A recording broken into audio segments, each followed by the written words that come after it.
चलिए जानते हैं आज के देश और दुनिया के महत्वपूर्ण 20 बड़ी खबरें सिर्फ 5 मिनट में। पर अभी तक आपने इस वीडियो को लाइक नहीं किए हैं तो लाइक कर लीजिए, चैनल पे नए हैं तो चैनल को सब्सक्राइब कर लीजिए। तो चलिए वीडियो को स्टार्ट करते हैं।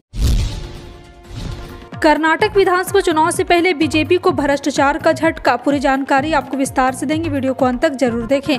बता दें कि चुनाव से पहले भ्रष्टाचार फिर से राजनीतिक विमर्श के केंद्र में आ गया है, जिससे दोहरे इंजन वाली सरकारों के विकास को आगे बढ़ाने की भाजपा की कोशिशों को झटका लगा।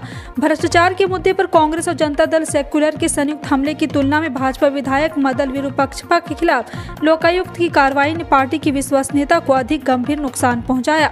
भाजपा उन आरोपों को राजनीतिक बताकर टालने में कामयाब रही, लेकिन जब्त नकदी के ज्वलंत चित्र निर्दलीय मतदाताओं को प्रभावित करेंगे। लोकायुक्त कार्रवाई के समय ने सत्ताधारी पार्टी के शर्मिंदा और असहाय बना दिया है। हालांकि इससे नेता भ्रष्टाचार से लड़ने में कांग्रेस के ट्रैक रिकॉर्ड पर सवाल उठाकर मुख्य मुद्दे को दरकिनार करने की कोशिश कर रहे हैं। ये उन मतदाताओं के साथ ज्यादा और बर्फ नहीं काट सकता जो किसी भी राजनीतिक दल से संबंध नहीं है। विडंबना यह है कि पार्टी विधायक के बेटे, जो एक सरकारी अधिकारी भी हैं, आवास और कार्यालय से लगभग 8 करोड़ रुपए की बेहिसाब नकदी की जब्ती में समाप्त हुई।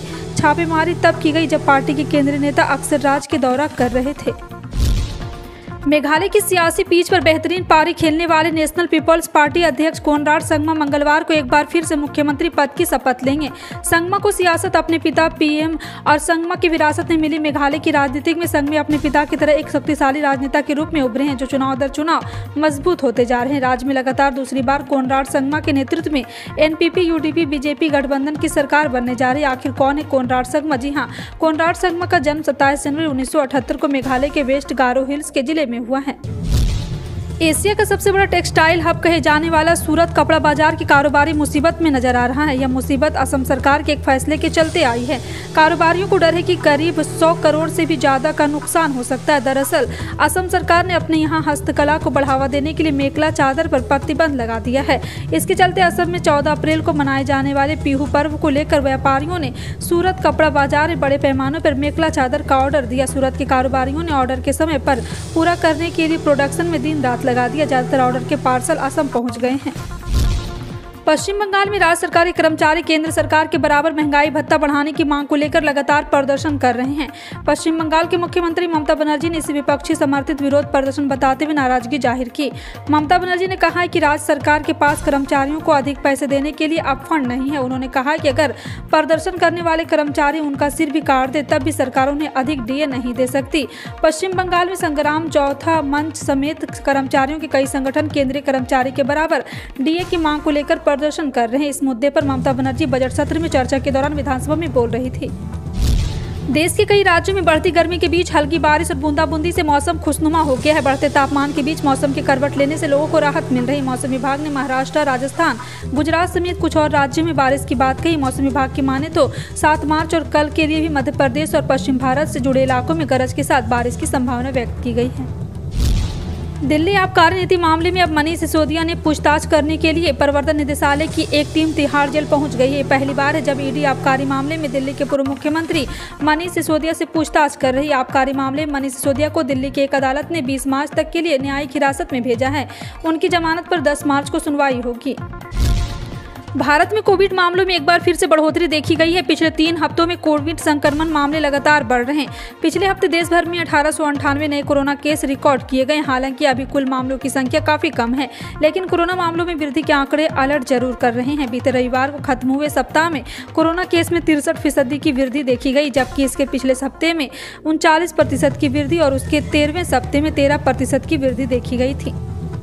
राज्य सरकार के स्वामित्व वाली केरल विश्वविद्यालय ने अपने स्टूडेंट के लिए एक बड़ी घोषणा की है। अब यूनिवर्सिटी में पढ़ाई करने वाले 18 वर्ष से अधिक की छात्राएं 6 महीने तक के लिए मातृत्व अवकाश यानी कि मैटरनिटी लीव ले सकती है।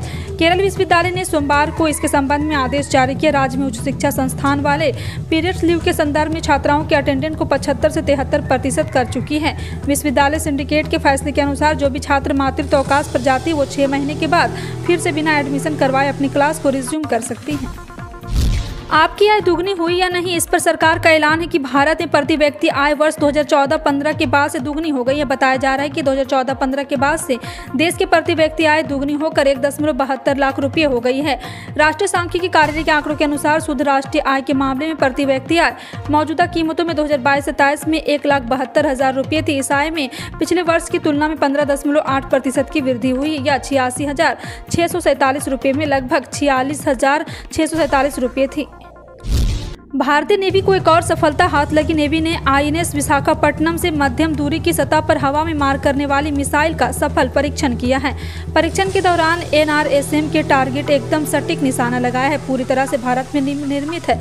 आत्मनिर्भर भारत की दिशा में ये एक बड़ा कदम है। रक्षा अनुसंधान और विकास संगठन और इजरायल एरोस्पेस इंडस्ट्री ने इसे मिलकर BDL हैदराबाद में विकसित किया है।